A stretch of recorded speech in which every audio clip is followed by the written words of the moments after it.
اعوذ باللہ من الشیطان الرجیم بسم اللہ الرحمن الرحیم السلام علیکم ورحمۃ اللہ وبرکاتہ۔ قباء مسجد کے امام و خطیب حافظ محمد نور الدین ملتانی قادری صاحب،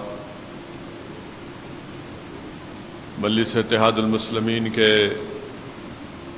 شریک معتمد وہ سابقہ رکن اسمبلی و سینئر مجلسی قائد محترم جناب احمد پاشا قادری صاحب،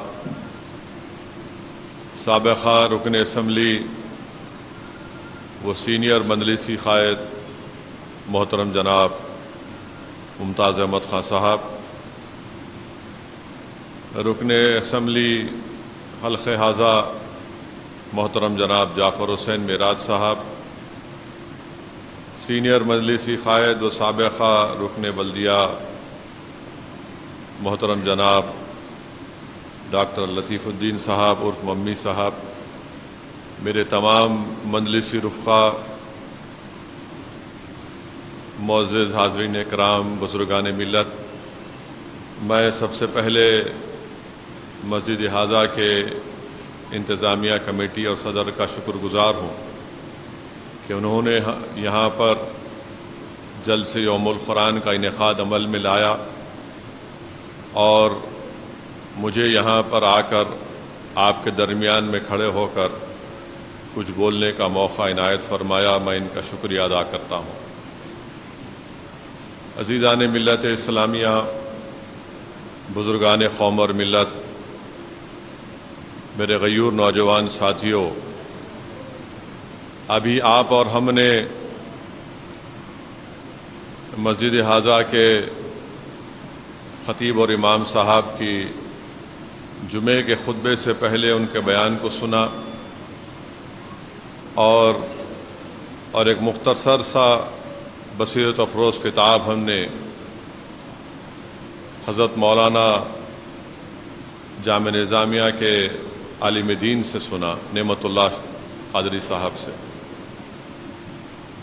میرے عزیز دوستوں اور بزرگوں، یہ ماہ مبارک رمضان ہم سے رخصت ہو رہا ہے، جس ماہ مبارک کے لیے ہم 11 مہینے انتظار کرتے ہیں، وہ آیا بھی اور اتنی جلدی ہم تمام سے رخصت بھی ہو رہا ہے۔ ہم آئندہ رمضان میں رہے یا نہ رہے، مگر یہ ماہ رمضان آتا رہے گا اور اپنے برکات اور فیوزات سب پر نازل فرماتا رہے گا۔ وہ ماہ مبارک ہم سے رخصت ہو رہا ہے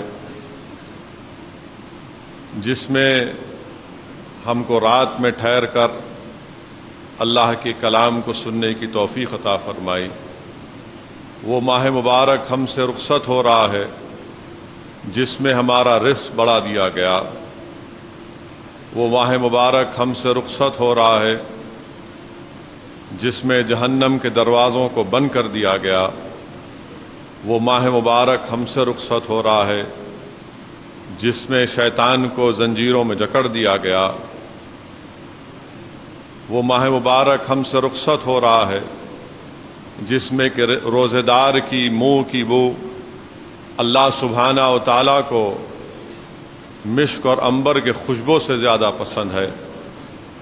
میرے عزیز دوستوں اور بزرگوں، سوال یہ پیدا ہوتا ہے کہ کیا ہمارے قلب پر، ہمارے فکر پر، ہماری سوچ پر، ہماری عادت پر یہ ماہ مبارک جہاں پر اپنی رحمتوں کی بارش کو نازل کر رہا ہے، کہ انفرادی طور پر ہم تمام پر اس کا کچھ اثر ہوا یا نہیں ہوا؟ اس لیے کہ حدیث شریف میں آیا کہ اللہ کے رسول صلی اللہ علیہ وسلم نے فرمایا، جمعے کا دن تھا، اللہ کے رسول صلی اللہ علیہ وسلم خطبہ دینے کے لیے ممبر کے اوپر اپنا خد مبارک رکھ کر آمین کہتے ہیں بعد میں صحابہ اکرام نے پوچھا کہ رسول اللہ صلی اللہ علیہ وسلم آپ نے آمین کیوں کہا؟ تو اللہ کے رسول صلی اللہ علیہ وسلم نے کہا کہ میں نے آمین اس لیے کہا کہ جبریل امین میرے بازو کھڑے تھے اور وہ دعا کر رہے تھے کہ ہلاک ہو جائے وہ شخص جس نے رمضان کو پایا اور اپنی مغفرت نہیں کروا لی۔ وہ ماہ مبارک ہم سے رخصت ہو رہا ہے جس کا پہلا دہا رحمت کا، دوسرا دہا مغفرت کا، اور جو تیسرے دہے میں آپ اور ہم ہیں جہنم سے نجات کا۔ اب نہیں معلوم کہ ہم تمام پر رحمت پوری ہوئی یا نہیں ہوئی، نہیں معلوم ہم تمام کی مغفرت ہوئی یا نہیں ہوئی، مگر اس ماہ مبارک کے چند دن باقی ہیں۔ اگر ہم اپنے گناہوں کی وجہ سے، اگر ہم جہنم کی آگ کو اپنے لیے بھڑکائے چکے ہیں، اگر ہم اپنے گناہوں کی وجہ سے اللہ کا قرب ہم کو نہیں حاصل ہوا ہے، تو میرے عزیز دوستوں اور بزرگوں، ابھی بھی اس ماہ مبارک کے چند دن باقی ہیں۔ ہم اپنی پوری توجہ کو اللہ سبحانہ و تعالیٰ کی طرف کریں اور اللہ سبحانہ و تعالیٰ سے مغفرت کی بھیک مانگیں، اللہ سبحانہ و تعالیٰ سے گڑ گڑا کر توبہ کریں۔ اللہ کی رحمت جوش میں ہے، اللہ کی رحمت جوش میں ہے، اور یہ رمضان مبارک کا آخری دہا ہے، جہنم سے نجات کا دہا ہے۔ تو میرے عزیز دوستوں اور بزرگوں، اللہ سبحانہ و تعالی ہم تمام کو توفیق دے کہ ہم اس ماہ مبارک کے یہ جو چند دن باقی ہیں، ہم اللہ سے اپنے رشتے کو اور مضبوط کریں، ہم رسول اللہ صلی اللہ علیہ وسلم سے اپنی غلامی کے رشتے کو اور مضبوط کریں، ہم اللہ سے بھیک مانگیں، اللہ سے کے سامنے گڑ گڑا کر توبہ کریں تاکہ اللہ سبحانہ و تعالی ہماری مغفرت فرما دے۔ حضرت مولانا نعمت اللہ صاحب نے اچھی بات کہی اپنے مختصر سے خطاب میں کہ اس ماہ مبارک میں ہم کو صبر کی ٹریننگ دی گئی، اس ماہ مبارک میں ہم کو ایثار اور قربانی کا جذبہ سکھایا گیا، اس ماہ مبارک میں ہم کو اللہ سبحانہ و تعالی روزہ رہنے کی توفیق دے کر اللہ ہم کو یہ پیغام بھی دے رہا ہے کہ دیکھو تم 16 گھنٹے 15 گھنٹے جو روزہ رہتے ہو، دیکھو کس طریقے سے تم بھوک اور پیاس کو جب چھوڑ رہے ہو تو تمہارے دلوں میں اس بات کی ایک کیفیت پیدا ہونی چاہیے، تمہاری سوچ اور فکر میں، کہ ایسے کئی غریب ہیں جو بھوکے اٹھتے ہیں اور بھوکے سوتے ہیں۔ جب تم بھوک کو محسوس کرو گے تو ان غریبوں کے تعلق سے بھی سوچو۔ تو میرے عزیز دوستوں اور بزرگوں، یہ ماہ مبارک ہم سے رخصت ہو رہا ہے جس میں قرآن کریم کو نازل کیا گیا۔ میرے عزیز دوستوں اور بزرگوں، میں آپ کے سامنے یہ عرض کرنا چاہ رہا ہوں کہ عالم اسلام، ملت اسلامیہ ایک نازک ترین دور سے گزر رہی ہے۔ یقیناً ہم نے دین اسلام کی تاریخ میں ہم نے کئی نازک وقت کو دیکھا اور بڑے سور آزما حالات کو بھی ہم نے دیکھا۔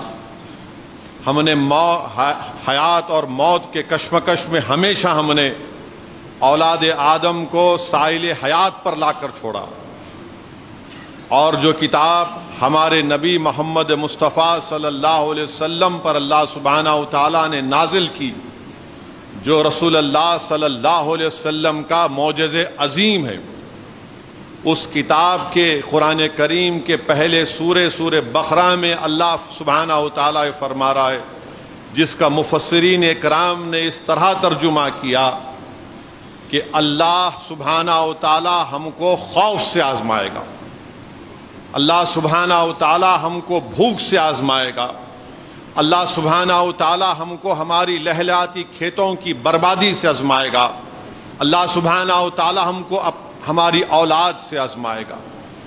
اور جب ہم نے اللہ کو اپنا رب مان لیا اور محمد مصطفیٰ صلی اللہ علیہ وسلم کو آخری نبی مان لیا، اور آپ کے بعد کوئی نبی نہیں آنے والا، ہم ختم نبوت کے اقرار کرنے والے، ہم نے حق کو مان لیا، اور حق کو ماننے والے ہمیشہ آزمائشوں کو اپنے گلے سے لگاتے ہیں۔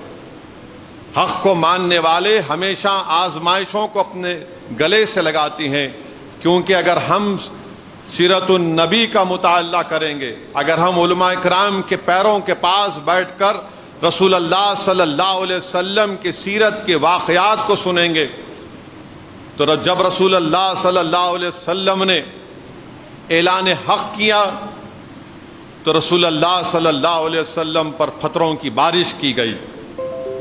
جب رسول اللہ صلی اللہ علیہ وسلم کعبۃ اللہ میں سجدہ کر رہے ہیں، آپ کے جسم مبارک پر صلی اللہ علیہ وسلم کے اونٹ کی اجڑی ڈالی گئی۔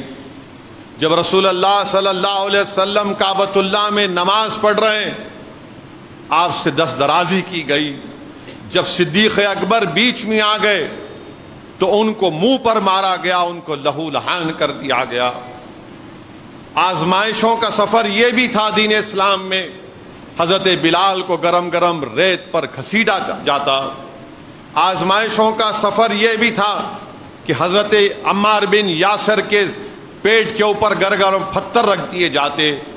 آزمائشیں یہ بھی ہوئی ہم سے کہ حضرت امیر حمزہ سید الشہداء کی شہادت آپ کو پیش کرنا پڑا اللہ کی راہ میں۔ آزمائش یہ بھی رہی کہ سیرت النبی کا اگر ہم مطالعہ کریں گے تو اللہ کے رسول صلی اللہ علیہ وسلم کو مکہ چھوڑ کر مدینے کی ہجرت کرنا پڑا۔ میرے عزیز دوستوں اور بزرگوں، آج کا وقت، آج کے موجودہ حالات اور آج کی شیطانی طاقتیں ہمارے دلوں میں خوف پیدا کرنا چاہتی ہیں، مگر قرآن پکار پکار کر آپ سے اور ہم سے کہہ رہا ہے کہ اللہ قرآن میں فرما دیا کہ تم کو خوف سے آزمایا جائے گا۔ اگر یہ شیطانی طاقتیں ہم کو خوف سے آزمانا چاہتی ہیں تو ہم ان کے خوف سے ڈرنے والے نہیں ہیں۔ کیوں؟ کیونکہ ہم زمین پر اللہ کے سپاہی ہیں، ہم زمین پر اللہ کے سپاہی ہیں، اور مسلمان سوائے اللہ کے کسی سے نہیں ڈرتا۔ ہم زمین پر اللہ کے سپاہی ہیں اور مسلمان سوائے اللہ کے کسی سے نہیں ڈرتا۔ جو طاقتیں ہم کو خوف دلانا چاہتی ہیں، ہم ان سے کہنا چاہتے ہیں کہ ہم اللہ کے سپاہی ہیں، ہم تمہارے خوف سے ڈرنے والے نہیں ہیں، ہم تمہارے خوف سے اپنا راستہ بدلنے والے نہیں ہیں، ہم اپنے حالات کو بدلنے والے نہیں ہیں، بلکہ جو اللہ کا سپاہی ہوتا ہے وہ حالات کو موڑ دیتا، حالات اس کو نہیں موڑتے۔ میرے عزیز دوستوں اور بزرگوں، آج ہم جو کچھ دیکھ رہے ہیں غزہ میں، فلسطین میں جو کچھ ہو رہا ہے کہ 30,000 لوگوں کی موت، جس میں 11,000 سے زائد معصوم بچے، 12,000 سے زائد خواتین، 60,000 سے زیادہ لوگ زخمی، جس میں آج کی تاریخ میں 25-30 ہزار کے قریب ہماری بیٹیاں، ہماری بہنیں حاملہ ہیں، جن کے پاس کوئی ڈاکٹر اسپتال نہیں ہے۔ ہم دیکھ رہے ہیں کہ غزہ کی سرزمین پر 3 بڑے اسپتال تھے، ان کو کھنڈیر میں ظالم اسرائیلیوں نے تبدیل کر دیا۔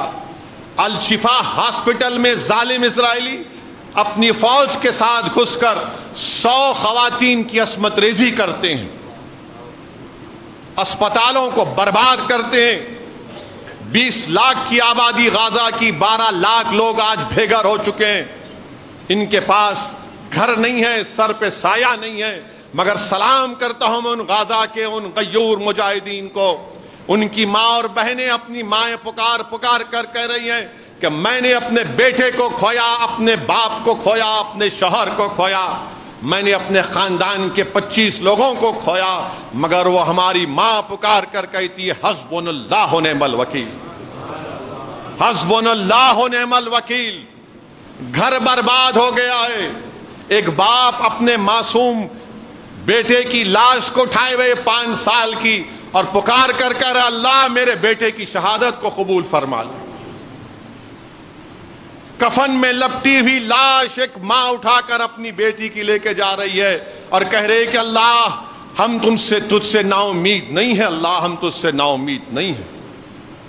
میرے عزیز دوستوں اور بزرگوں، یہ لوگ، یہ طاقتیں ہم کو ڈرانا چاہتی ہیں، مگر مجھے یقین ہے کہ اللہ سبحانہ و تعالی ضرور ان فلسطینیوں کو سرخرو کرے گا، اللہ ان کو کامیاب کرے گا، اللہ ان کو غلبہ دے گا انشاءاللہ تعالی۔ جو دنیا آج بحری ہو چکی ہے، جو دنیا آج بحری ہو چکی ہے، ان کی تکالیف کو نہیں سن رہی ہے۔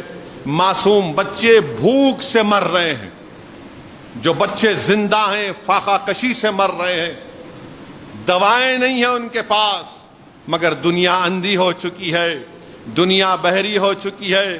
یہ دنیا جو بڑا درس دیتی ہے مسلمانوں کو کہ اپنی بچیوں کو پڑھاؤ، یہ دنیا جو بڑا پکار کر کہتی ہے کہ تمہارا حجاب، تمہارا برقع تمہاری ترقی میں حائل ہو رہا ہے، یہ دنیا جو بڑا مسلمانوں کو مساوات کا درس دیتی ہے، ارے تمہارے کون سے مساوات ہیں کہ 30,000 لوگ مر گئے مگر تمہاری زبانوں پر اسرائیلیوں کو ظالم تم نہیں کہہ سکتے؟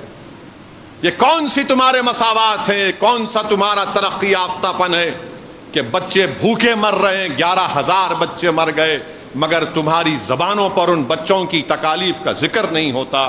مگر یاد رکھو، تاریخ گواہ ہے کہ اللہ ضرور انصاف کرے گا انشاءاللہ تعالی۔ لوگ پوچھتے ہیں، ہم فخر کرتے ہیں کہ بھائی ان کے پاس سونے کے پہاڑ ہیں، ان کی زمین کے نیچے تیل ہے، پیسے اربوں دولت ہے، مگر کیا فائدہ اس تیل کا، اس سونے کے پہاڑوں کا جو ان 30,000 کو نہیں بچا سکے؟ 1 گھنٹے میں تم سفر طے کر سکتے، مگر تم کو فکر نہیں ہے، تم اپنے شاہی محلات میں موج منا رہے، مناؤ موج۔ یہ دنیا ختم ہوگی، یاد رکھو۔ اور کسی ایک فلسطینی نے رو کر کہا کہ جو آج ہماری تائید میں بات نہیں کر رہے ہیں، ہم اپنی بات کو حشر کے میدان میں اللہ کے سامنے کریں گے، ہم اپنی بات کو اللہ کے سامنے حشر کے میدان میں کریں گے۔ تو تیار ہو جاؤ، جن کے پاس سونے کے پہاڑ ہیں، جن کی زمینوں میں تیل ہے، یہ اس دن تم کو کام نہیں آئے گا جب ایک باپ کھڑا ہو جائے گا اور کہے گا کہ پروردگار یہ معاملہ تھا، میری بیٹی کی عصمت ریزی کر دی گئی، میرے باپ کو مار کر جب میں قبرستان میں دفنایا تو میں دیکھتا ہوں کہ اسرائیلی فوج کے ظالم لوگ بلڈوزروں سے میرے باپ کی لاش کو نکال کر اپنے کتوں کے حوالے کرتے ہیں کہ کھاؤ میرے باپ کی لاش کو۔ تو جب ان کو جواب دینا پڑے گا، ان کو بتانا پڑے گا، مگر ہم سرزمین حیدرآباد میں بیٹھ کر کم سے کم ہم جذبات سے ان سے اظہار یگانیہ کر سکتے ہیں۔ یہ سب سے کم ایمان کی نشانی ہے کہ کم سے کم ہم جذبات سے ان معصوم فلسطینیوں کو ہم اپنا پیغام دے سکتے ہیں کہ ہم ضرور تمہاری تکلیف کو محسوس کر رہے ہیں، ضرور تمہاری اس بربادی کو، تمہاری شہادتوں کو، تمہارے بچوں کے یتیم ہو کر ہم جو دیکھتے ہیں، یقیناً ہماری آنکھ میں آنسو آتے ہیں۔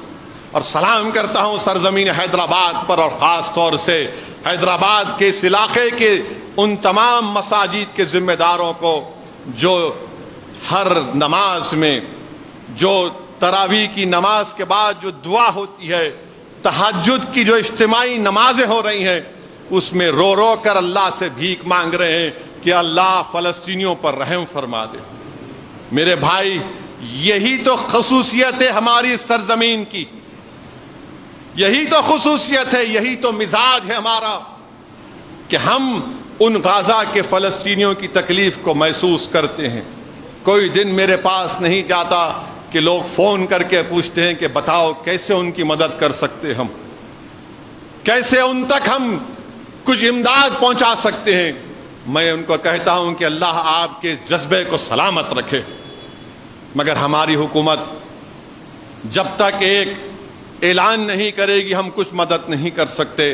مگر میرے بھائی، اللہ نے آپ کو اور ہم کو ایک بہت بڑا ہتھیار دیا ہے، وہ ہتھیار ہمارے ہاتھ ہیں، وہ ہتھیار ہمارے ہاتھ ہیں۔ ہم ہر نماز کے بعد، ہر ذکر کے بعد اللہ سے دعا کرتے رہیں کہ پروردگار جو آج یہ بے و سر و سامانی کے عالم میں یہ فلسطینی، اللہ تو ان کو رحم فرما دے۔ اللہ سے دعا کرتے رہیے کہ اللہ رزاق، اللہ ان کو رزق دے دے۔ اللہ شافی ہے، اللہ ان کو شفا دے دے، اللہ غیب سے ان کی مدد فرما دے، اور اللہ سبحانہ و تعالیٰ صبح قیامت تک غازہ کے فلسطینیوں کو اللہ وہاں پر آباد اور شاداب رکھے۔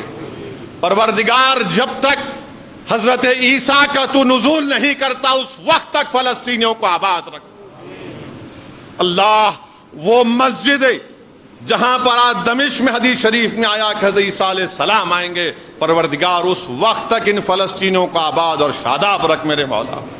میرے عزیز دوستوں اور بزرگوں، اسی لیے میں آپ سے کہہ رہا تھا کہ خوف سے ہم کو آزمانے کی کوشش کی جا رہی ہے، خوف سے۔ اور یاد رکھیے ہم زمین پر اللہ کے سپاہی ہیں۔ جس دن ہم دنیا کی محبت کم کریں گے، دنیا کی محبت اپنے دل و دماغ سے نکالیں گے، اس لیے کہ قرآن میں سورہ توبہ میں اللہ کہہ رہا ہے کہ جب اس کا ترجمہ مفسرین نے کیا کہ جب تم سے کہا جاتا ہے کہ اللہ کی راہ میں نکلو، تمہارے قدم وزن ہو جاتے، تم بوجھل ہو جاتے ہو، اور اللہ فرما رہا ہے کہ کیا تم نے دنیا کی زندگی کو آخرت کی زندگی کو پسند کر لیا، چھوڑ دیا؟ کیا تم نے دنیا کی زندگی کو آخرت کی زندگی پر فوقیت دی ہے؟ میرے عزیز دوستوں اور بزرگوں، مومن ایک شیر کی طرح ہوتا ہے، اور شیر ایک باوقار زندگی گزارتا ہے۔ اگر ہمارے دلوں میں خوف پیدا ہو رہا ہے تو ہم کو دیکھنا چاہیے، محاسبہ کرنا چاہیے کہ آخر کیا وجہ ہے کہ میرے قدم ڈگمگا رہے ہیں، آخر کیا وجہ ہے کہ میں اس کو ظالم نہیں کہہ سکتا، آخر کیا وجہ ہے کہ جو میری شناخت کو ختم کرنا چاہ رہا میں اس کے خلاف کچھ نہیں کہہ سکتا، جو میری مسجدوں کو ویران کرنا چاہتا ہے میں اس کے خلاف کھڑے ہوں گا نہیں ہوں گا۔ میرے عزیز دوستوں اور بزرگوں، جب یہ خوف ختم ہوگا تو ہماری اولاد میں سعد بن ابی وقاص پیدا ہوں گے، جب یہ خوف ختم ہوگا تو ہماری اولاد میں صلاح الدین ایوبی پیدا ہوں گے، خالد بن ولید پیدا ہوں گے، ہماری بچیوں میں اسما بنت ابوبکر کی طرح بیٹیاں ہماری مجاہدہ کریں گے اور آگے بڑھیں گے، اور ان کی اولاد سے زبیر پیدا ہوں گے۔ میرے عزیز دوستوں اور بزرگوں، اس بات کا ہم کو نوٹس لینا ہے۔ اور سعد بن ابی وقاص فوج لے کر ایران کے رستم سے مقابلہ کرنے کے لیے جاتے ہیں۔ دریائے دجلہ شام میں طوفان ہے، حضرت سعد بن ابی وقاص رضی اللہ تعالیٰ عنہ سلمان فارسی صحابی رسول سے پوچھتے ہیں کہ بتاؤ سلمان، کیا ہم طوفان کے تھمنے کا انتظار کریں اور پھر کشتیوں سے اس دریا سے گزر جائیں؟ حضرت سلمان فارسی نے کیا کہا؟ حضرت سلمان فارسی نے کہا کہ سعد، ہمارا دین اور ہمارا ایمان تازہ ہے۔ دوسری بات حضرت سلمان فارسی نے کہی کہ ہمارے رسول محمد صلی اللہ علیہ وسلم نے ہم کو شرک کی گندگیوں سے پاک کیا۔ تیسری بات سلمان فارسی نے کہی کہ اللہ اس دین کو غالب کرے گا سعد، اور چوتھی بات کہی کہ سعد، ہم اللہ کے سپاہی ہیں، ہم صرف اللہ پر یقین کرنے والے ہیں، سعد تم طوفان کو مت دیکھو، کود جاؤ اس دریا میں، اللہ ہم کو اس دریا سے پار کرے گا۔ تو دنیا دیکھتی ہے کہ مسلمانوں کی فوج دریا میں طوفان نے اپنے گھوڑوں کو اتار دیے۔ تاریخ تبری میں لکھا کہ ایرانی پکار کر کہنا شروع کر دیے، یہ وہ لوگ ہیں جو ہتھیار پر بھروسہ نہیں کرتے، اللہ کی قدرت پر کامل یقین کرتے۔ تو اللہ کی قدرت پر کامل یقین کرنا، اللہ کی قدرت پر کامل یقین کرنا، یہ پہلی بنیادی چیز ہے کہ اللہ کی قدرت پر کامل یقین کرنا۔ اور میرے عزیز دوستوں اور بزرگوں، یقیناً حالات اور وقت انسان کے لیے آتے ہیں، مشکلات آتی ہیں، مگر ہم اس سے مایوس ہونے کی ضرورت نہیں ہے، ہرگز مایوس ہونے کی ضرورت نہیں ہے۔ یونس علیہ السلام کے بارے میں اللہ نے کہا، ہم نے یونس علیہ السلام، قرآن میں فرما رہا ہے کہ ہم نے حضرت یونس کے غم کو دور کیا۔ ہم نے یونس علیہ السلام کے غم کو دور کیا اور ہم تمہاری بھی مدد کریں گے. اللہ فرما رہا ہے, اللہ قرآن میں فرما رہا ہے کہ سلام ہو موسیٰ اور ہارون پر, اللہ نیکوں کے ساتھ ہے. اللہ سبحانہ و تعالیٰ جب حضرت نوح علیہ السلام نے شکایت کی تو اللہ فرما رہا ہے کہ ہم تم کو غالب کریں گے. جب حضرت صالح علیہ السلام کی قوم نے ان کو تکلیف دی تو اللہ نے ان کو صف ہستی سے مٹا دیا. جب رسول اللہ صلی اللہ علیہ وسلم مکہ سے ہجرت کیے تو اللہ نے فاتح مکہ بنا کر پھر بھیجایا آپ کو. میرے عزیز دوستوں اور بزرگوں, اللہ پر کامل یقین رکھنا ہم کو ضروری ہے. ہم خدا کی قدرت پر جیتے ہیں اور مرتے ہیں. یہ سبق ہم کو قرآن سے, قرآن کہہ رہا ہے کہ تم کو آزمایا جائے گا خوف سے. سورہ بقرہ میں کیا تم کو آزمایا جائے گا بھوک سے, تم کو آزمایا جائے گا تمہاری اولادوں سے. اور اللہ قرآن میں فرما رہا ہے کہ کیا تم یہ سمجھ رہے ہو کہ ہم تم کو چھوڑ دیں گے اس لیے کہ تم نے صرف کلمہ پڑھ لیا, ہم تم کو آزمائیں گے. اللہ قرآن میں فرما رہا ہے کہ ہم نے تمہاری ماں, تمہارا ایمان اللہ نے ہم کو خرید کر, اللہ نے ہم کو خرید لیا. اللہ فرما رہا ہے کہ میں نے تم کو خرید لیا جنت کے عوض. میرے عزیز دوستوں اور بزرگوں, یہ غزہ کی تکالیف کو دیکھ کر, ہمارے اطراف میں ہم اپنے اس تمام ظلم کے نظاروں کو دیکھ کر کئی نوجوان مجھ سے پوچھتے ہیں. میں آج آپ کے سامنے کہہ رہا ہوں کہ قرآن کریم کو پڑھیے آپ. قرآن کریم میں ہم دیکھتے ہیں کہ دربار فرعون ہے, دربار فرعون ہے, اس کی فوج ہے, لاہو لشکر ہے, مگر حق کے لیے کون کھڑے ہیں؟ حضرت موسیٰ علیہ السلام کھڑے ہیں. نمرود کا دربار ہے, خدائی کا دعویٰ کر رہا ہے, اور حق کے علمبردار کون ہے؟ حضرت ابراہیم علیہ السلام. اسی مہینے میں, مبارک مہینے میں جنگ بدر ہوئی, معرکہ بدر ہوا. اللہ کے رسول صلی اللہ علیہ وسلم کے ساتھ 313 جانثار ہیں, اور کفاران کے پاس, مشرکین مکہ کے پاس 1000 کا لاہو لشکر. یہاں پر 8 تلواریں, وہاں پر سب کے پاس تلوار. یہاں پر 8 گھوڑے, وہاں پر سب کے پاس اونٹ اور گھوڑے. یہاں پر پانی نہیں, وہاں پر سب کچھ. یہاں پر بھوکے ہیں, وہاں پر کھانا رکھ کے لیے. کربلا ہم نے دیکھا کہ ایک طرف امام حسین ہے, نواسہ رسول ہے, اور یزید کی فوج ہے. ہم نے دیکھا اسی وطن میں کہ ایک طرف شیخ احمد سرندی ہیں, مجدد الفتانی ہیں, اور دوسری طرف مغل بادشاہ اکبر ہیں. مگر دنیا نے کیا دیکھا؟ اللہ نے بتا دیا کہ اللہ نے حق کو کامیاب کیا. اللہ نے فرعون کو ڈبا دیا پانی میں, اللہ نے نمرود کو سزا دی, اللہ نے بدر میں ہم کو کامیابی دی, اللہ نے امام حسین کو کامیاب کیا. شہادت ہوئی مگر کامیاب وہی ہوئے. اسی لیے صبح قیامت تک امام حسین کا نام یاد رکھا جائے گا. یزید پلید کو کوئی یاد نہیں رکھے گا. یہ مغل بادشاہ کدھر چلا گیا نہیں معلوم, مگر شیخ احمد سرندی کا نام عزت سے لیا جاتا رہے گا. تو اسی لیے میرے عزیز دوستوں اور بزرگوں, اپنے ایمان کو مضبوط کرو. اللہ سبحانہ و تعالیٰ پر کامل یقین کرو. آپ, میں جو کچھ کہہ رہا ہوں صرف جذبات میں لانے کے لیے تقریر نہیں کر رہا ہوں, بلکہ آپ کو مثالیں دے رہا ہوں. ایک ایک بات آپ کے سامنے سچ بیان کر رہا ہوں. تو میرے عزیز دوستوں اور بزرگوں, اپنے ایمان کو مضبوط کریے. اللہ کے رسول صلی اللہ علیہ وسلم جب رستم کے پاس ایک ڈیلیگیشن جاتا ہے, حضرت ربیع بن عامر رضی اللہ تعالیٰ عنہ رستم کے دربار میں چلے جاتے. وہ بولتا ہے کہ تم کو اتنی ہمت کہاں سے آئی کہ تم میرے دربار میں آ گئے؟ تو بولتے ہیں, وہ فرماتے ہیں کہ ہم اللہ کے سپاہی ہیں, اللہ نے ہم کو یہاں پر بھیجا, اللہ نے ہم کو یہاں پر بھیجا. رستم پر خوف طاری ہو جاتا ہے.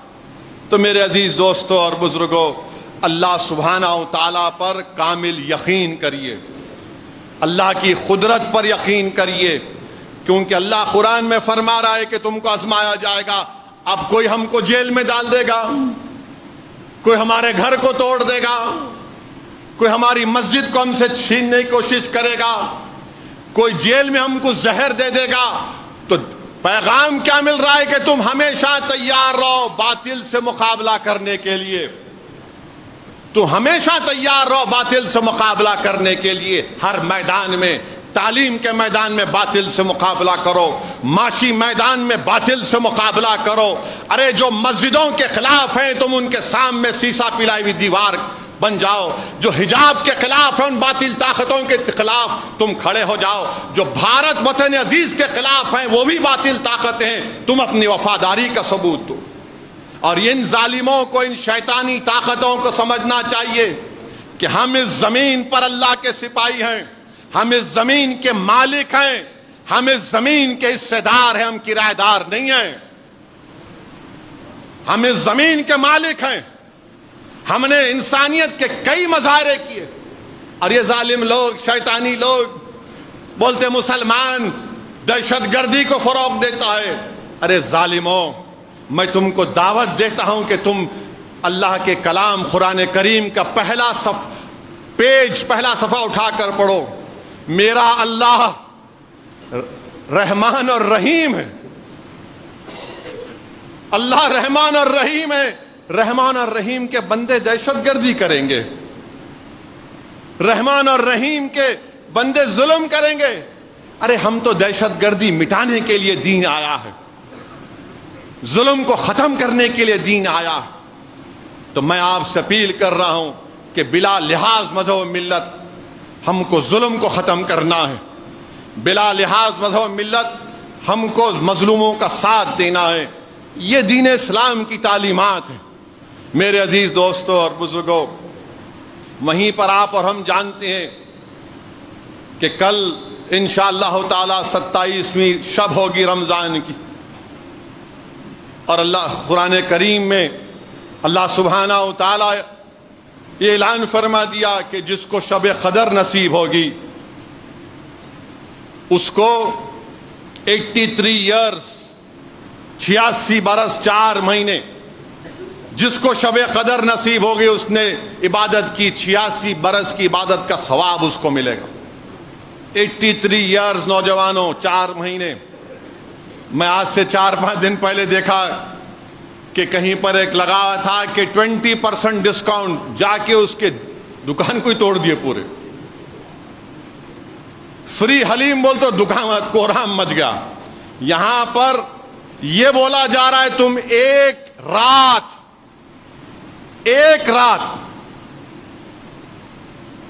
رات اگر تم عبادت کرو گے 86 برس کی عبادت کا ثواب ملے گا۔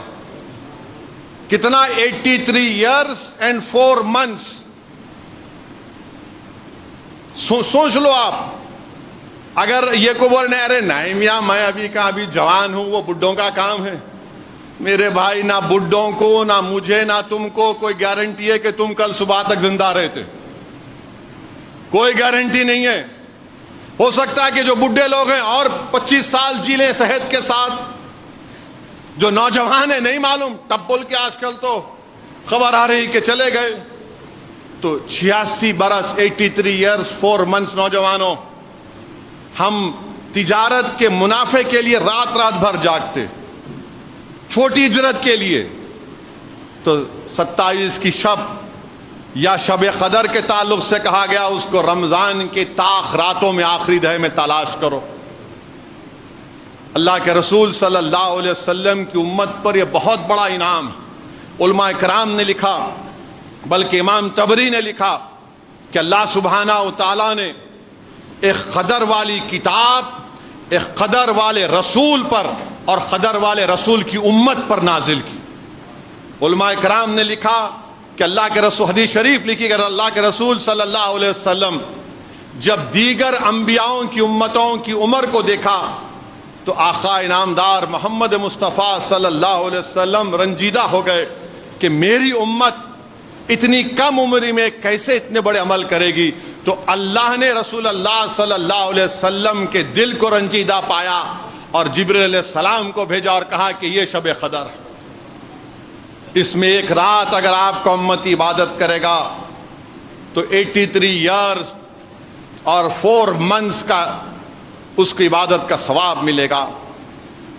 اور حدیث شریف میں آیا، مجاہد سے روایت ہے کہ اللہ کے رسول صلی اللہ علیہ وسلم نے فرمایا کہ ایک شخص بنی اسرائیل میں تھا جو 1000 سال تک تلوار باندھ کے رکھا، اور رسول اللہ صلی اللہ علیہ وسلم نے حدیث شریف بیان کیے تو اللہ نے حضرت جبریل کو بھیجا اور کہا کہ میں آپ کو شب قدر دے رہا ہوں آپ کی امت کو۔ حدیث شریف میں آیا کہ اللہ کے رسول صلی اللہ علیہ وسلم فرما رہے تھے کہ بنی اسرائیل میں ایسے 4 لوگ تھے، یوشع بن نون، حضرت ایوب، حضرت ادریس، زکریا، اور ایک نام دیا رسول اللہ صلی اللہ علیہ وسلم نے کہ یہ لوگ 80 سال تک اللہ کی عبادت کرے، اور پلک جھپکنے کے لیے بھی انہوں نے اللہ کی اطاعت سے منہ نہیں موڑا۔ صحابہ پریشان ہو گئے کہ 80 سال اور ایک گناہ نہیں۔ اللہ سبحانہ و تعالیٰ نے حضرت جبریل امی کو بھیجا اور خوشخبری سنائی۔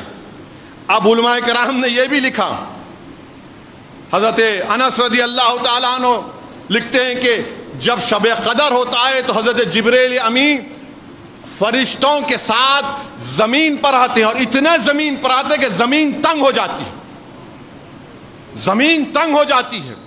اور اگر اس دن اس رات کسی کے بال کے رونگٹے کھڑے ہو گئے تو سمجھو کہ فرشتے تم سے مضافہ کر لیے۔ اگر تمہارے رونگٹے کھڑے ہو گئے، اللہ تم کو اور ہم کو توفیق دے۔ پھر تفسیر روح البیان میں لکھا گیا کہ جب فرشتے آتے ہیں تو وہ سب سے ہاتھ ملائیں گے کیا؟ گناہگاروں سے بھی۔ نیک بندے تو اللہ کے نیک بندے، اہل دل تو اہل دل ہے، خطوب اور اوتاد تو الگ معاملہ ہے ان کا، ولی اللہ ان کا الگ معاملہ ہے، ہم جیسے گناہگار کا کیا؟ تو تفسیر روح البیان میں لکھا گیا کہ جب فرشتے ہمارے اعمال ناموں کی کتاب کو دیکھتے ہیں، ہماری عبادتوں کو دیکھتے ہیں، جب گناہوں پر آتے تو اللہ پردہ ڈال دیتا، تو فرشتے پکار کر کہتے کہ سبحان ہے وہ ذات جس نے ہم اپنے بندوں کے گناہوں کو چھپا ہے۔ تو ہمیں تو میرے اتحاد عزیز کا دوستوں سلیقہ اور سکھا بزرگوں، جا رہا ہے، ہم سب ایک شب جگہ قدر جمع ہو آنے رہے والی ہیں۔ ہے، جیسے ہی تاخراتوں میں تلاش کرنے کا حکم دیا گیا، اور اس کی علماء کرام نے بتایا، کیا بتایا کہ اس کو چھپا کر اس لیے رکھا گیا اگر کسی کو بول دیا جاتا کہ فلاں رات کو ہے، اور اگر کوئی مسلمان اس دن گناہ کر دیتا تو اللہ کے عذاب کا مستحق ہو جاتا، تو اللہ کے عذاب کا مستحق ہو جاتا۔ دوسری چیز جو علماء کرام نے بتائی کہ اللہ سبحانہ و تعالیٰ کا جو نام ہے، اس میں اعظم ہے، وہ چھپا ہوا ہے۔ آج جمعہ ہے، وہ جمعہ کی کون سی شب ہے جو دعا قبول ہوتی کسی کو نہیں معلوم، تلاش کرنا، جمعہ کا دن ہے، ذکر کرنا ہے۔ اور تیسرا یہ بتایا گیا کہ بخاری کی حدیث ہے، اللہ کے ایک صحابی رسول سے روایت ہے کہ اللہ کے رسول صلی اللہ علیہ وسلم نے فرمایا کہ اللہ نے رسول اللہ صلی اللہ علیہ وسلم کو یہ فرمایا، بولا کہ آپ جا کر اس رات کا تعین بتا دو، اس دن اس رات ہے۔ جب رسول اللہ صلی اللہ علیہ وسلم اپنے گھر سے نکلے تو آپ نے دیکھا کہ 2 مسلمان جھگڑا کر رہے تھے۔ اللہ نے کہا آپ کا اعلان نہیں ہوگا، یہ رات کب ہے نہیں بتایا جائے گا۔ تو یاد رکھو مسلمانوں، ہم آپسی جھگڑوں سے اللہ کی بہت سی نعمتوں سے محروم ہو رہے ہیں، اور حد تو یہ ہو گئی کہ اب گھر میں جھگڑے، بھائی میں جھگڑے، بہن میں جھگڑے، میاں بیوی میں جھگڑے، جائیداد کا سب سے گندی چیز جائیداد کا جھگڑا، مسجدوں میں جھگڑا، مسلک میں جھگڑا۔ اب تو رمضان کے مہینے میں کہیں بہادرپورہ میں پڑا کہ قتل بھی کر دیے۔ یاد رکھو، دنیا میں اگر ہم پستی میں ہیں تو ہم ایک دوسرے کا گرمان پکڑے اس کی وجہ سے، اور رسول اللہ صلی اللہ علیہ وسلم نے فرمایا کہ دنیا برائی کی جڑ ہے، اور یہی دنیا تم کو قتل کرواتی ہے، یہی دنیا تم کو در در کا بھکاری بناتی ہے، یہی دنیا تم کو ناکام کرتی ہے۔ اور اس دنیا سے نکلنا ہے، اس دنیا کی زنجیروں سے نکلنا ہے تو کیا کرنا پڑے گا؟ دنیا کی غلامی سے نکلنا ہے تو رسول اللہ صلی اللہ علیہ وسلم کی غلامی کو قبول کرنا پڑے گا۔ جو رسول اللہ صلی اللہ علیہ وسلم کے غلاموں کو غلامی کو قبول کر لے گا، اس سے یہ تمام چیزیں اس کو سمجھ میں آ جائے گی۔ تو اسی لیے، اور پھر جو لوگ کہتے ہیں کہ نہیں رسول اللہ صلی اللہ علیہ وسلم کو نہیں معلوم تھا شب قدر کب ہونے والی ہے، یہ درست نہیں ہے۔ شرح بخاری کے علامہ عین الدین لکھتے ہیں کہ اللہ کے رسول صلی اللہ علیہ وسلم کو معلوم تھا، اور اسی لیے ابو داؤد شریف کی حدیث ہے، حضرت عبداللہ انیس رضی اللہ تعالی عنہ روایت کرتے ہیں کہ وہ مدینے میں ایک دیہات میں رہتے تھے۔ وہ اللہ کے رسول صلی اللہ علیہ وسلم سے جا کر عرض کیا، رسول اللہ صلی اللہ علیہ وسلم، میں ویرانے میں رہتا ہوں، نماز 5 وقت کی پڑھ لیتا ہوں، رمضان ہے، مسجد نبوی کب آؤں میں؟ اللہ کے رسول صلی اللہ علیہ وسلم نے فرمایا کہ 27 کی شب کو تم مسجد نبوی میں آ جاؤ۔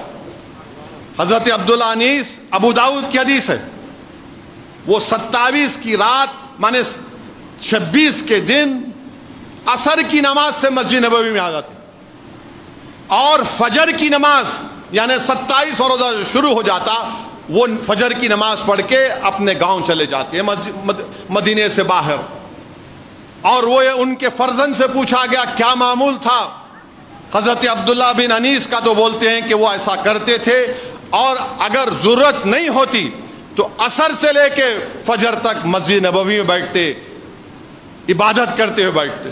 تو یاد رکھو نوجوانوں، کل کی رات ٹھیٹھی ٹھاٹا کرنے کے لیے نہیں ہے، کل کی رات موٹر سائیکل پر لائٹ ڈال کر پھرنے کے لیے نہیں ہے، کل کی رات مارکیٹ کو جا کر بیکار فضول کام کرنے کی ضرورت نہیں ہے۔ کل کی رات ہماری اور آپ کی ذمہ داری ہے کہ یہ مسجدوں کو آباد رکھیں۔ اللہ کی رحمت جوش میں رہتی، یاد رکھو 83 ایئرز 4 مہینے کی عبادت کا ثواب آپ کو ملے گا، ہم کو ملے گا، اگر ہم پورے اخلاص کے ساتھ آ کر اللہ سے رجوع کرتے ہیں۔ حضرت جبریل امی ہے، رسول اللہ صلی اللہ علیہ وسلم بیٹھے ہوئے ہیں، اور ایک صحابی رسول رو رہے ہیں، بے انتہا رو رہے ہیں۔ حضرت جبریل امی فرماتے ہیں اللہ کے رسول صلی اللہ علیہ وسلم، ہم آپ کی امت کے ہر امتی کے اعمال کو دیکھتے ہیں، اور اس کا رونا ہم نہیں دیکھتے، اس کا رونا ہم نہیں دیکھتے۔ حدیث شریف میں آیا کہ اللہ کے رسول صلی اللہ علیہ وسلم خطبہ دے رہے ہیں، اور ایک صحابی رسول ہچکیاں لے کے رو رہے ہیں، ہچکیاں لے کے رو رہے ہیں۔ تو رسول اللہ صلی اللہ علیہ وسلم نے فرمایا کہ اگر اس محفل میں ایسے لوگ بھی ہوتے جن کے گناہ پہاڑوں کے برابر ہوتے، تو ایک رونے والے کی وجہ سے اللہ ان تمام کے گناہوں کو معاف کر دیتا، کیونکہ جس محفل میں جو اللہ کے خوف سے روتا ہے، جو اللہ کے خوف سے روتا ہے، اللہ ان تمام محفل کے لوگوں کے گناہوں کو معاف فرما دیتا۔ ایک کتاب ہے نزہۃ المجالس، امام نقی آل رسول ہیں، امام نقی فرماتے ہیں کہ حشر کے میدان میں ایک شخص کو لایا جائے گا اور حکم ہوگا اس کو جہنم میں لے کر جاؤ، تو اس شخص کی آنکھ کا بال اللہ سے پکار کر کہے گا پروردگار، یہ ایک رات تیرے خوف سے اس کی آنکھ میں آنسو آئے تھے، وہ آنسو میرے بال کو لگا، اللہ تو مجھے جہنم میں مت ڈال، مجھے اس کے جسم سے علیحدہ کر دے۔ امام نقی فرما رہے ہیں۔ تو اللہ فرمائے گا اپنی شان کے مطابق جل جلالہ، اللہ سبحانہ و تعالیٰ بولے گا تو اس کے لیے دعا کیوں نہیں کرتا؟ تو آنکھ کا بال کہے گا حشر کے میدان میں اللہ تیرا خوف، تیرا جلال دیکھ کر میں کچھ نہیں کہہ سکتا ہوں۔ تو اللہ فرشتوں کو بولے گا کہ اعلان کرو حشر کے میدان میں کہ فلاں فلاں شخص ایک رات میرے خوف سے رویا اور اس کی آنکھ سے آنسو نکلا، میرے خوف سے رونے کی وجہ سے میں اس کو جہنم سے نجات دیتا ہوں۔ تو میرے عزیز دوستوں، بزرگوں، اور خاص طور سے غیور نوجوانوں، اللہ سے رونے والی آنکھیں مانگو، عشق نبوی صلی اللہ علیہ وسلم مانگو، اللہ کے رسول صلی اللہ علیہ وسلم کی غلامی مانگو اللہ سے۔ ہم کیوں روتے؟ ارے بھائی الیکشن ہار گئے تو روئیں گے، کاروبار میں نقصان ہوا تو روئیں گے، میرا فون چوری ہو گیا تو روئیں گے. مگر یاد رکھو جو لوگ جو آنکھیں اللہ کے خوف سے روتی ہیں, رسول اللہ صلی اللہ علیہ وسلم نے فرمایا کہ ایک خطرہ تم آنکھ سے آنسو بہاتے ہو اللہ کے خوف سے, کیونکہ اللہ یہ کہتا ہے کہ دیکھو اس نے میرے خوف سے اس نے آنکھ میں آنسو لائے, یہ میری مجھ سے نا امید نہیں ہے. اسی لیے کسی نے حضرت علی سے پوچھا کہ یا علی, جب گناہگار اللہ کو پکارتا ہے اور نیک بندہ اللہ کو پکارتا ہے تو اللہ کیسے جواب دیتا ہے؟ شیر خدا امیر المومنین نے فرمایا کہ جب نیک بندہ اللہ کو پکارتا ہے تو اللہ کہتا ہے میں حاضر ہوں میرے بندے. جب گناہگار پکارتا ہے اسد الدین اویسی کی طرح تو اللہ کہتا ہے میں حاضر ہوں میرے بندے, میں حاضر ہوں میرے بندے, میں حاضر ہوں میرے بندے. تو پوچھنے والا پوچھا یا علی یہ کیا معاملہ ہے, نیک بندہ پکار رہا ہے تو ایک مرتبہ, گناہگار پکار رہا ہے تو کئی مرتبہ. تو شیر خدا نے فرمایا, بتایا اور سمجھایا کہ نیک بندے کو اپنی نیکیوں پر بھروسہ ہوتا ہے اور جو گناہگار ہوتا ہے اس کو اللہ کی رحمت پر بھروسہ ہوتا ہے, اس کو اللہ کی رحمت پر بھروسہ ہوتا ہے, وہ اللہ کے خوف سے روتا ہے. تو اللہ بولتا ہے کہ جانتا ہے کہ میں ہی اس کے گناہ معاف کرنے والا ہوں, اس کے پاس کوئی نیکیاں نہیں ہے, مگر میں جانتا ہوں یہ میرے خوف سے اپنے آنکھ میں آنسو لایا. تو ایسے رونے والی آنکھوں کو مانگو اللہ سے. میرے بھائی یہ چند دن رہ چکے ہیں رمضان کے, ہم سال کے 11 مہینے اللہ کی رحمت, اللہ کی رضا کو تلاش کرتے ہیں. آج اللہ سبحانہ و تعالی ہر رات کو پہلے آسمان پر اپنی شان کے مطابق آ کر کہہ رہا ہے کوئی میری رضا طلب کرنے والا میں رضا دے دوں, ہے کوئی مجھ سے رزق طلب کرنے والا میں اس کو رزق دے دوں, ہے کوئی مجھ سے جو اپنی تکلیف بیان کر رہا ہے تو میں اس کی تکلیف کو دور کروں. اور حدیث شریف میں آیا کہ اللہ کو حیا آتی ہے, اللہ کو حیا آتی ہے جب کوئی ہاتھ اٹھا کر دعا کرتا ہے کہ اللہ میں پریشان ہوں میرے حال پر رحم فرما دے, تو اللہ کو حیا آتی ہے. اللہ سورہ زمر جا کر پڑھو, اللہ قرآن میں فرما رہا ہے فَإِنِّي قَرِيبٌ, فَإِنِّي قَرِيبٌ. اس سے بڑھ کر آپ کو کیا خوشخبری دے سکتا اللہ سبحانہ و تعالی, کہ اللہ فرما رہا ہے کہ میرے محبوب آپ فرما دیجئے کہ میں ان کے بہت قریب ہوں. اللہ ہمارے قریب ہے, قرآن میں بول رہا میں تمہارے قریب ہوں. فَإِنِّي قَرِيبٌ, ہمارے شہرک سے زیادہ اللہ قریب ہے. میرے عزیز دوستوں اور بزرگوں, فَإِنِّي قَرِيبٌ, اب اس سے بڑھ کے خوشخبری اللہ کیا دے سکتا ہے. اور اس آیات کے سلسلے مفسرین کرام نے لکھا, بلکہ اللہ قرآن میں فرما رہا ہے لا تقنطوا من رحمت اللہ, کہ میری رحمت سے مایوس مت ہو. اچھا ہم تو اور آپ ماشاءاللہ مسلمان ہیں, ہم مسلمان ہیں. اس قرآن کریم کی یہ لا تقنطوا من رحمت اللہ آیات مفسرین کرام نے لکھا کہ مشرکین رسول اللہ صلی اللہ علیہ وسلم کے پاس آئے اور آ کر کہا کہ یا محمد صلی اللہ علیہ وسلم, ہم قتل کرتے تھے, ہم چوری کرتے تھے اور ہم زنا کرتے تھے, اگر ہم اسلام قبول کر لیں گے تو کیا اللہ ہم کو معاف کر دے گا, یا اگر نہیں کرے گا تو پھر ہم اسی دین پر رہیں گے. تو قرآن کریم حضرت جبریل امین آ کر کہتے ہیں اللہ فرما رہا ہے لا تقنطوا من رحمت اللہ, کہ میری رحمت سے مایوس مت ہو. یہ حال ان کا ہے, پھر ہمارا حال کیا ہو سکتا ہے. میرے بھائی اللہ کی رحمت جوش میں ہے. فَإِنِّي قَرِيبٌ, اللہ ہمارے بہت قریب ہے. سورہ زمر کو جا کر پڑھو آپ. میرے عزیز دوستوں اور بزرگوں, ڈرنے اور گھبرانے کی ضرورت نہیں ہے. یہ ماہ مبارک اللہ کو راضی کرنے کا مہینہ ہے. آج بھی اٹھو نوجوانوں, راتوں میں خوب گڑ گڑا کر اللہ سے بھیک مانگو, کیونکہ حشر کے میدان حدیث شریف میں آیا کہ اللہ کے رسول صلی اللہ علیہ وسلم ہوں گے, تمام نبیوں رسولوں کی امت ہوگی, جہنم کی آگ کی گرمی اتنی ہوگی کہ سب پکاریں گے اپنے اپنے نبی اور رسول کو کہ اس آگ کی گرمی سے بچاؤ, ابھی ڈالا نہیں گیا, اس آگ کی گرمی سے بچاؤ. رسول اللہ صلی اللہ علیہ وسلم کی امت سے لوگ بولیں گے ارے ہم میں مجاہدین ہیں, تو آگ ٹھنڈی ہو جا, ہم میں شب بیداری کرنے والے ٹھنڈی ہو جا. ہم میں روزدار تھے, ہم میں شہید شہدا ہیں, مگر آگ ٹھنڈی نہیں ہوتی.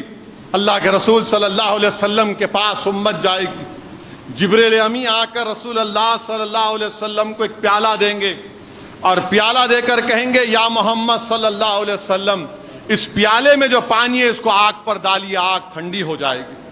اللہ کے رسول صلی اللہ علیہ وسلم وہ پانی ڈالتے ہیں, آگ ٹھنڈی ہو جاتی ہے. اللہ کے رسول صلی اللہ علیہ وسلم حضرت جبریل امی سے پوچھتے یہ پانی کیا تھا؟ تو سنو نوجوانوں, تم جو بولتے نہ رہے بڈھے خالی مسجدوں میں رہ کے بس سجدوں میں رہتے, ارے ہمارا باپ راتوں میں اٹھ کے دعا کرتا, سنو وہی اس کی برکت کیا ہوگی کہ جبریل امی فرماتے ہیں رسول اللہ صلی اللہ علیہ وسلم وہ جو پانی تھا وہ آپ کی امت کے گناہگاروں کے آنسو تھے جو اللہ کے خوف میں بہائے گئے تھے. وہ اللہ کے وہ گناہگاروں کے آنسو تھے جو اللہ کے خوف میں نکلے تھے.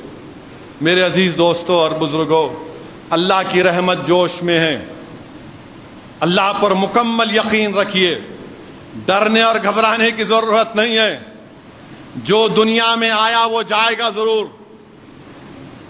میں ہمیشہ اس حدیث شریف کو بیان کرتا ہوں کہ جب اللہ سبحانہ و تعالیٰ جہنم سے آخری 2 لوگوں کو نکالے گا اور ان دونوں کو اللہ اپنی شان کے مطابق اپنے سامنے لائے گا اور ان سے اللہ سبحانہ و تعالیٰ پوچھے گا بتاؤ جہنم کیسی تھی؟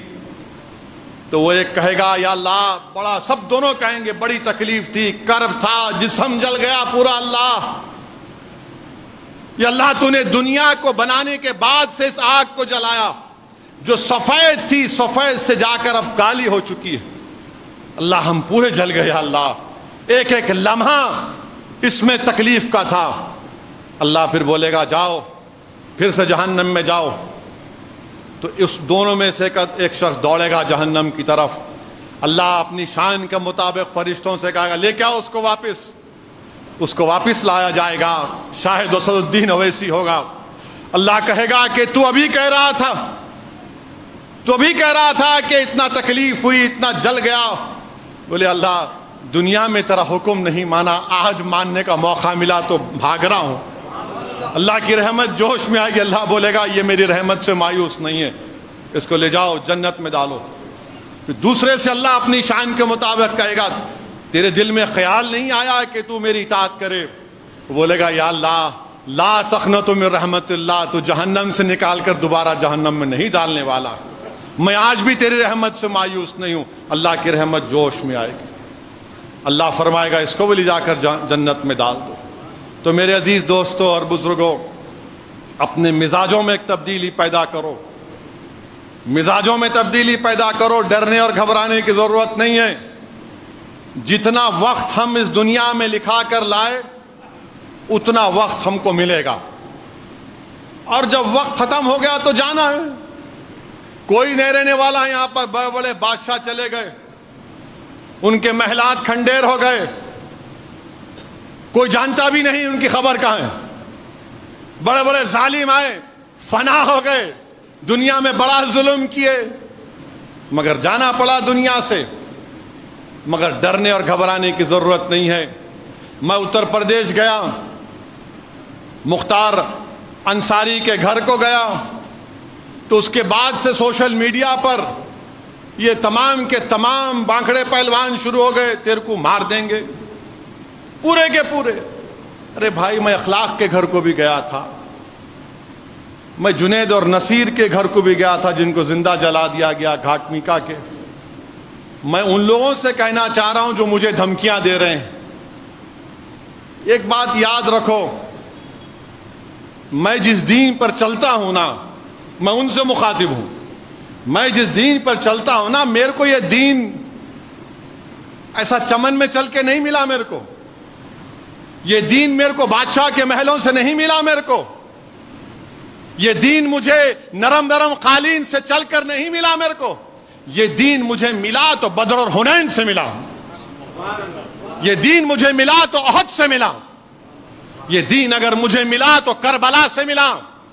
اس دین کی بنیادوں میں عباس علمبردار کا خون ہے. ظالموں, تم مجھے جانتے نہیں, تم میرے دین کو نہیں جانتے. مار دیں گے. تو مارنا چاہے مار لے, میرا وقت نہیں ہے تو نہیں مروں گا, وقت ہے تو برابر مروں گا. تم کیا مار دیں گے؟ مار دیں گے. ارے ظالموں, قرآن میں اللہ لکھ رہا ہے کلو نفس ذائقۃ الموت, اور میں ان شیطانی طاقتوں سے کہہ رہا ہوں جو بولے مار دیں گے. ایک بات یاد رکھو, میں کوئی مرغی کا بچہ نہیں ہوں. ایک بات یاد رکھو, مرغی کا بچہ نہیں ہوں. بات کے حالات تم جانو. پھر میں اتنا آسانی سے جانے والا نہیں ہوں, پیٹھ نہیں دکھاؤں گا انشاءاللہ تعالی. تم کیا, تمہارے باپ بھی آ جائیں گے تو سامنے ٹھہروں گا میں انشاءاللہ تعالی.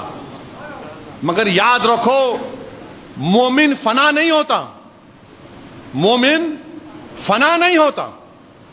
اب کیسے نہیں ہوتا؟ موت کیا ہے؟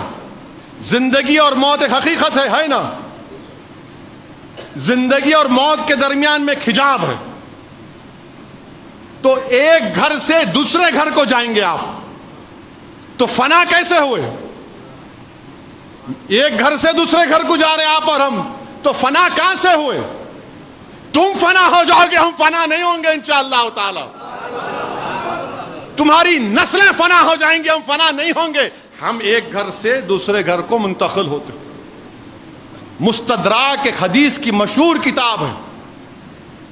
عمر بن عبدالعزیز رضی اللہ تعالیٰ عنہ کہتے ہیں کہ آخرت کی زندگی کی تیاری کرو.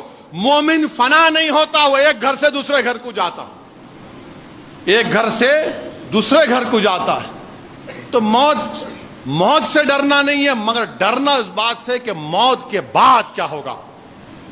جب خبر میں جائیں گے, جب حساب کتاب ہوگا, جب پوچھا جائے گا, جب تم سے اور ہم سے پوچھا جائے گا, اور انشاءاللہ تعالی جب ہم کو رسول اللہ صلی اللہ علیہ وسلم کا چہرے مبارک دکھا جائے گا, تو ہم پکار کر کہیں گے یہ میرے آقا ہیں انشاءاللہ, میں ان کا امتی ہوں, یہ محمد صلی اللہ علیہ وسلم ہے. ہم ایک گھر سے دوسرے گھر کو منتقل ہوتے.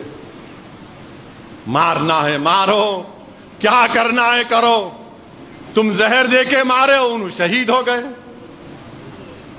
تم زہر دے کے مارے انہوں شہید ہو گئے, تم 2 فیٹ کے سے گولی مارے وہ شہید ہو گئے. اور شہید تو قرآن میں اللہ بول رہا ان کو مردہ مت کہو, تم جب مرو گے تم مردہ رہو گے انشاءاللہ. تم جب مرو گے تم مردہ ہوگے, میں مردہ نہیں رہوں گا, میں مومن ہوں, گھر تبدیل کروں گا.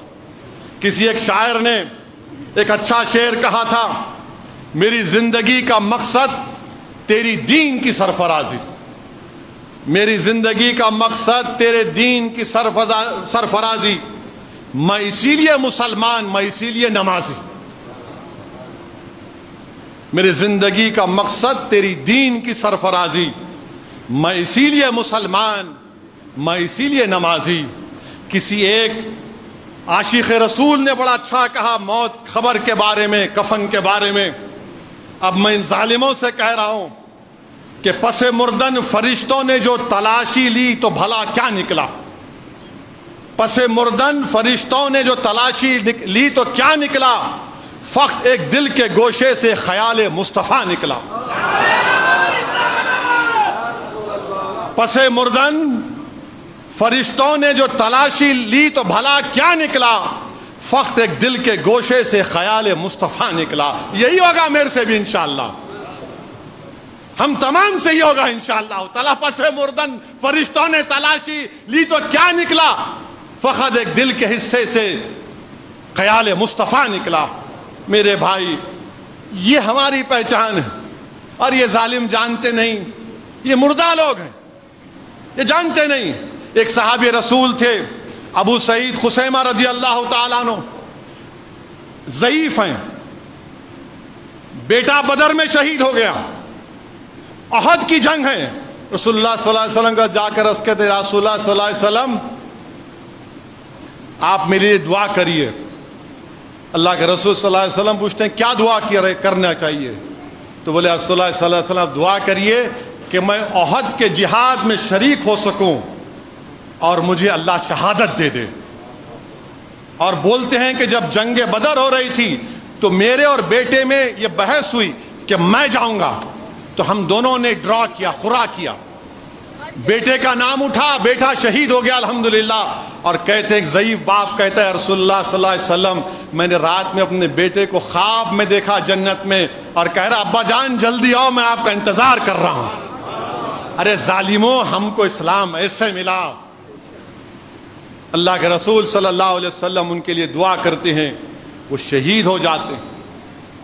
حضرت انس رضی اللہ تعالیٰ عنہ احد کی جنگ میں ایک اور واقعہ کہ ایک صحابی رسول آ کر رسول اللہ صلی اللہ علیہ وسلم عرض کرتے ہیں رسول اللہ صلی اللہ علیہ وسلم میری صورت اچھی نہیں ہے, میرے وجود سے تھوڑا بدبو آتی, کیا اگر میں کل شہید ہو جاؤں تو اللہ کیا دے گا مجھے؟ اللہ کے رسول صلی اللہ علیہ وسلم فرماتے ہیں اگر تو جہاد میں شہید ہوگا تو اللہ تجھے جنت دے گا, تو شہادت کے اعلیٰ مقام پر پہنچے گا.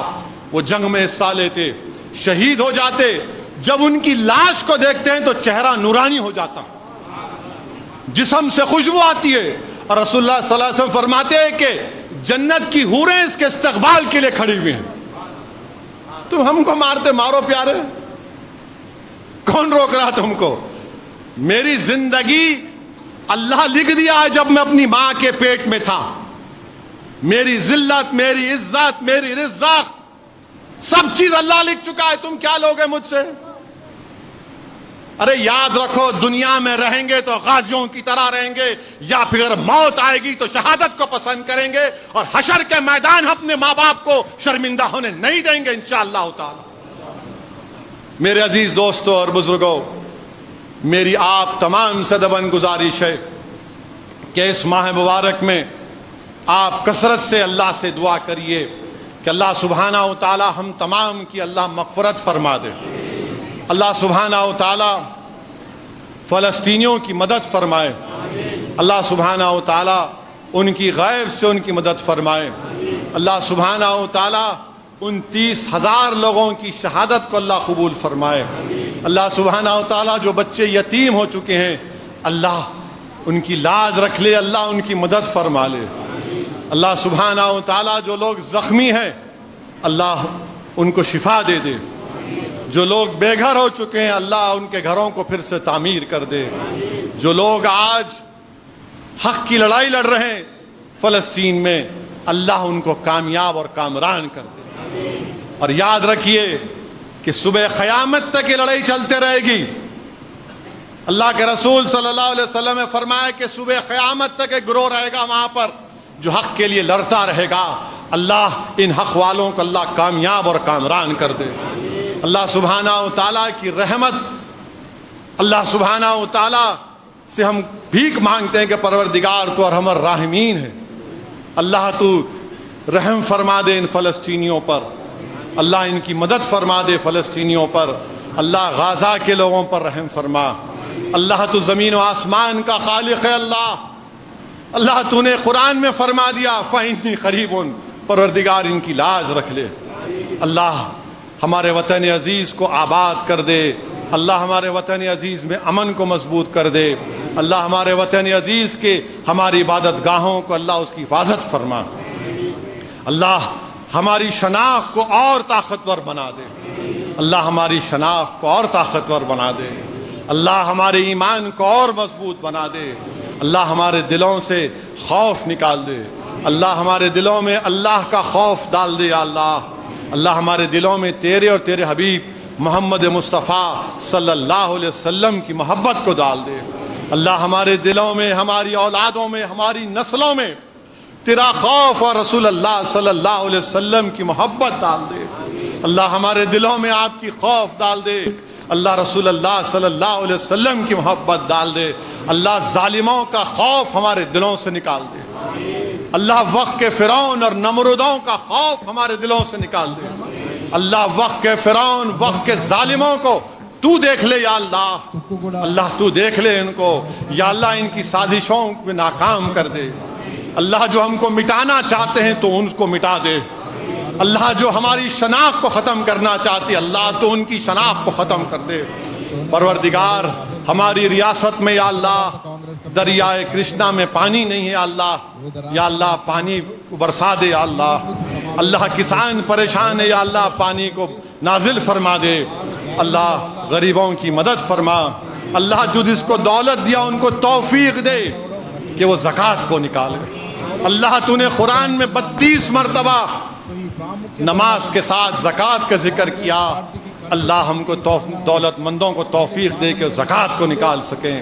اللہ دولت مند جو زکوٰۃ نکالتے ہیں تو نے سورہ بقرہ میں اور سورہ روم میں فرما دیا کہ تمہاری دولت میں کمی نہیں آئے گی. اللہ اس دولت مندوں کو اور دولت دے. اللہ جو زکوٰۃ نکالتے ہیں ان کو اور دولت دے. اللہ جو غریب روزہ داروں کا روزہ کھلاتے ہیں اللہ ان کو اور رزق دے دے. اللہ جو روزہ داروں کا روزہ کھلا رہے ہیں اللہ ان کی اس قربانی کو ان کی اس خدمت کو قبول فرما لے. اللہ جو غریبوں کو کھانا کھلا رہے ہیں اس ماہ مبارک میں اللہ ان کی ان کوششوں کو قبول فرما لے. ان کے مرحومین کو ان کے مرحوم والد والدہ کی مغفرت فرما دے. اللہ ایسے لوگوں کو اور دولت دے جو غریبوں کی مدد کر رہے ہیں. اور یا اللہ تیرے حبیب محمد مصطفیٰ صلی اللہ علیہ وسلم نے فرمایا کہ دولت مندوں سے لے کر غریبوں کو لوٹا دی جائے گی. اللہ ہم کو توفیق دے کہ ہم غریبوں کو ان کی دولت لوٹا دیں. اللہ ہم کو اور دولت دے تاکہ ہم علم والے پیدا کر سکیں. اللہ ہم کو اور دولت دے تاکہ ہم طاقتور ہو سکیں. اللہ ہم کو عزت سے نواز دے. اللہ ہم کو عزت سے نواز دے, دین اور دنیا کی عزت سے نواز دے. اللہ ہم میں اتحاد کو مضبوط کر دے. اللہ ہمارے اتحاد کو مضبوط کر دے. اللہ تو نے ساری دنیا کے مسلمانوں کو جو مغرب میں ہے, شمال میں ہے, جنوب میں ہے, ایک ہی وقت میں سب بھوکے ہیں. اللہ ہم کو تیرا پیغام سمجھنے کی توفیق عطا فرما دے. اللہ تو ہم کو پیغام دے رہا ہے کہ جب عبادت میں اجتماعیت پیدا ہو جائے گی تو عادت میں اتحاد پیدا ہو جائے گا. اللہ ہماری عادتوں میں اتحاد کو پیدا کر دے. اللہ تو نے قرآن میں فرمایا کہ وَاعْتَصِمُوا بِحَبْلِ اللَّهِ جَمِيعًا وَلَا تَفَرَّقُوا. اللہ تیری رسی کو مضبوطی سے تھامنے کی ہم کو توفیق عطا فرما دے. اللہ تیری رسی کو مضبوطی سے تھامنے کی توفیق عطا فرما دے. اللہ ہم کو منتشر ہونے سے بچا لیجئے. اللہ ہم کو ایک دوسرے سے بانٹنے سے بچا لیجئے. پروردگار تیری رسی کو مضبوطی سے تھامنے سے بچا. اے اللہ ہم کو رسول اللہ صلی اللہ علیہ وسلم کی سنت کا پابند بنا دے. اللہ ہم کو رسول اللہ صلی اللہ علیہ وسلم کا غلام بنا دے. اللہ ہم کو رسول اللہ صلی اللہ علیہ وسلم کا غلام بنا دے. اللہ ہماری اولادوں میں عشر مبشرہ کی محبت کو پیدا کر دے. اللہ ہمارے دلوں میں محبت کو پیدا کر دے. اللہ ہمارے دلوں میں اہل بیت کی محبت کو پیدا کر دے. اللہ ہمارے دلوں میں صحابہ کرام کی محبت کو پیدا کر دے. اللہ ہمارے دلوں میں اولیاء اللہ کی محبت پیدا کر دے. اللہ ہمارے دلوں میں تیرے علماؤں کی محبت پیدا کر دے. اللہ سبحانہ و تعالی ہم کو توفیق دے کہ رمضان کے بعد بھی ہم تیرے گھر کو آباد رکھیں. اللہ ہم کو توفیق دے کہ ہم رمضان کے بعد بھی تیرے گھر کو آباد رکھ سکیں. اللہ ہم کو توفیق دے کہ رمضان کے بعد بھی ہم غریبوں کا پیٹ بھرے, ان کو کھانا کھلائے. اللہ ہم کو توفیق دے کہ ہم ظالموں کو ظلم سے روکیں. اللہ ہم کو مظلوموں کا ساتھی بنا دے. اللہ ہم کو غریبوں کا ساتھی بنا دے. اللہ جو ہماری بچیاں تیرے دین پر چل رہی ہیں ان کے ایمان کو اور مضبوط بنا دے. اللہ جو ہماری بیٹیاں دین پر چل رہی ہیں, دین اسلام پر فخر سے چل رہی ہیں, اللہ ان کی ایمان کو مضبوط بنا دے. اللہ ہماری بیٹیوں کی نیک گھرانے میں شادی فرما دے. اللہ اس جہیز کی لعنت کا خاتمہ کر دے. اللہ جو شوہر اپنی بیوی سے غلط برتاؤ کرتا ہے اللہ اس کو توفیق عطا فرما دے, اس کو توفیق عطا فرما دے. اللہ ہم کو سلیقہ سکھا دے کہ کیسے ہم اپنی بیویوں سے محبت کر سکیں. اللہ ہم کو رسول اللہ صلی اللہ علیہ وسلم کی سنت پر عمل کرنے کی توفیق عطا فرما دے. اللہ ہم تمام کو یہ بتا دے کہ تیرے حبیب محمد مصطفیٰ صلی اللہ علیہ وسلم نے ہماری امت کی ماؤں پر کبھی بھی ان پر ہاتھ نہیں اٹھایا. یا اللہ ہم کو توفیق دے کہ ہم رسول اللہ صلی اللہ علیہ وسلم کی سنت کو اپنا لیں, رسول اللہ صلی اللہ علیہ وسلم کی سنت کو اپنا لیں. یا اللہ تجھے کربلا والوں کا واسطہ پروردگار, اللہ تجھے کربلا والوں کا واسطہ, اللہ تجھے شہداء بدر کا واسطہ, اللہ تجھے شہداء احد کا واسطہ, اللہ تجھے واسطہ ہے طائف کے شہداؤں کا, اللہ تجھے واسطہ ہے تیرے حبیب کا, اللہ تجھے واسطہ ہے چاروں خلفائے راشدین کا, اللہ تجھے واسطہ ہے شہزادی جنت کا, شہزادے جنت کا, اللہ تجھے واسطہ ہے صحابہ کرام کا, تابعین کا، شیخ ابو الحسن شاذلی کا، شیخ عبد القادر جیلانی کا تجھے واسطہ پروردگار، اللہ تجھے تیرے اولیاء اللہ کا واسطہ، خواجہ ہند الولی کا واسطہ، یا اللہ تیرے نیک بندوں کا واسطہ، اللہ لاز رکھ لے ہماری، پروردگار لاز رکھ لے ہمارے دلوں سے ان کا خوف نکال دے پروردگار، اللہ ہمارے اتحاد کو مضبوط کر دے پروردگار، ہمارے اتحاد کو مضبوط کر دے اللہ، بے سر و سامانی کے عالم میں حق کی سر بلندی کے لیے ہم لڑ رہے ہیں، اللہ ہم کو کامیاب کر دے اللہ، مجھ پر رحم فرما پروردگار، تو جانتا ہے میرے دل کا حال کیا ہے پروردگار، میں نے جو کچھ فیصلے لیے یا اللہ جماعت کے حق میں لیے، اللہ جو امانت میرے کندھوں پر تو نے ڈالی میں نے اس کو سامنے رکھ کر فیصلے لیے، تو میرے دل کا حال جاننے والا ہے یا اللہ، اللہ جو لوگ الزامات لگانے، اللہ تو سچ کا ہے، تو جانتا ہے، میں تیرے سامنے آج کھڑے ہو کر کہہ رہا ہوں اللہ جو مجھ پر الزام لگا رہے مجھے ان سے کوئی مطلب نہیں، مجھے تجھ سے ہی مطلب تھا اللہ، اور ہمیشہ تجھ سے ہی مطلب رہے گا، میں نے اس امانت کو سامنے رکھ کر فیصلے پروردگار، اللہ تو نے مجھے بچایا ظالموں کے ظلم سے، اللہ تو نے مجھے بچایا حکومت کرنے والوں کے لالچ سے، اللہ تو ہی مجھے بچایا ہے، آج بچا لے پروردگار، اللہ یہ تمام شیطانی لوگ جمع ہو کر اللہ مقابلے کے لیے آ رہے ہیں، اللہ ہم حسبنا اللہ نعم الوکیل کہنے والے ہیں، اللہ ہم حسبنا اللہ نعم الوکیل کہنے والے ہیں، اللہ ہم تیرے حبیب محمد مصطفیٰ صلی اللہ علیہ وسلم کی امت ہیں، یا اللہ اللہ تو ہمارے لیے کافی ہے، اللہ تو ہمارے لیے کافی ہے، دلوں میں محبت ڈالنے والا تو ہے، کامیابی دینے والا تو ہے، اللہ تو نے 65 سال سے کامیابی دی، اللہ کامیاب کر دے اللہ، تاکہ اس آواز کو ان باطلوں کے ایوان میں اٹھا سکیں، ان مظلوموں کی آواز کو اٹھا سکیں، اللہ ہمارے صفوں میں اتحاد کو پیدا کر دے، اللہ جو لوگ مجھے مارنا چاہتے ہیں پروردگار تو میری زندگی لکھائے، اگر میری زندگی میں شہادت ہے تو پروردگار مجھے قبول ہے، اسد الدین اویسی پکار پکار کر ہی کہتا رہے گا کہ حق تو یہ ہے کہ حق ادا نہ ہو سکا، حق تو یہ ہے کہ حق ادا نہ ہو سکا، اللہ تو بے شمار نعمتوں سے مجھے نوازا، اللہ جب تک تو زندہ رکھے گا اللہ مجھے سوائے تیرے سامنے کسی کے آگے مت جھکا پروردگار، اللہ ہم تمام کو سوائے تیرے آگے کسی کے آگے مت جھکا، اللہ ہم کو فخر ہے کہ تو ہمارا رب ہے، اللہ ہم کو فخر ہے کہ ہم تیرے حبیب محمد مصطفیٰ صلی اللہ علیہ وسلم کے امتی ہیں، اللہ ہم کو ناز ہے، اطمینان ہے، یقین ہے کہ تو ہماری مدد کرنے والا ہے، اللہ تو ہماری مدد فرما دے، ہمارے گناہوں کو معاف فرما دے، اللہ ہم تمام کو شب قدر نصیب فرما دے، اللہ ہم تمام کو شب قدر نصیب فرما دے، اللہ جو مرحومین ہیں ان کی مغفرت فرما دے، اللہ میرے والد میرے قائد سالار ملت کی مغفرت فرما دے، اللہ مرحوم قائد اور مجلس کے مرحوم قائدین کی مغفرت فرما دے، اللہ ان کی قربانیوں کا نتیجہ ہے کہ آج ہم یہاں پر کھڑے ہیں، اللہ ان کے خبر میں کو کشادہ فرما دے، یا اللہ ان کے خبروں کو کشادہ فرما دے، ان کی مغفرت فرما دے، اللہ مرحوم قائد سالار کی مغفرت فرما دے، اللہ کوئی ایسا دن نہیں جاتا کہ ایک بیٹا اپنی باپ کی کمی کو محسوس نہیں کرتا، اللہ ہر اولاد کے والد والدہ کی مغفرت فرما دے، اللہ جو اس دنیا میں نہیں ہے، اللہ تو راضی ہو جا پروردگار، یا اللہ ان سوکھے